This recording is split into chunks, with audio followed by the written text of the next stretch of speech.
ஏங்க, என் ஃப்ரெண்டு சிவானி இருக்கால்ல? ஆமா, அவளுக்கு என்ன? அவ வீட்டுக்காரரு அவகிட்ட 10,000 ரூபாய் கொடுத்து அவளை மேக்கப் போட்டு வர சொல்லியிருக்காரு தெரியுமா? ஓ, நான் கூட எதுக்கு 10,000 ரூபாய்க்கு மேக்கப் போடணும்னு தான் நினைச்சேன்.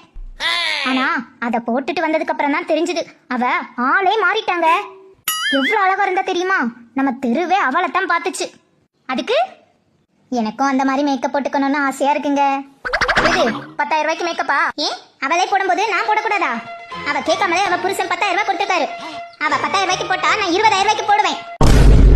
இப்ப எனக்கு 20,000 ரூபாய் கொடுக்க முடியுமா முடியாதா? அட என்ன ஷாலுமானி, இது கூட புரியலையா உனக்கு? அவ மூஞ்சியும் முகரக்கட்டையும். அந்த மூஞ்சிய பார்க்க முடியலன்னு தானே அவ புருஷனே ரூபாயை கொடுத்து மேக்கப் போட்டு வர சொல்லியிருக்கான். ஆனா நீ எனக்கு அப்படி இல்லையே. நீ இருக்க அழகுக்கு மேக்கப் போடாமலே உன் மூஞ்சிய நாள் முழுக்க பார்த்து ரசிப்பேன்டினா. அட ஆமல்ல, எதுக்கு இப்ப தேவையில்லாம 10,000 ரூபாயை செலவு பண்ணிக்கிட்டு? ஆமா ஆமா, அதுவும் சரிதான்.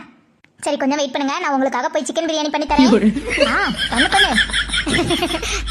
ஒரு சின்ன உருட்டு உருட்டுனதுக்கு சிக்கன் பிரியாணியா? இது கூட நல்லா தான் இருக்கு.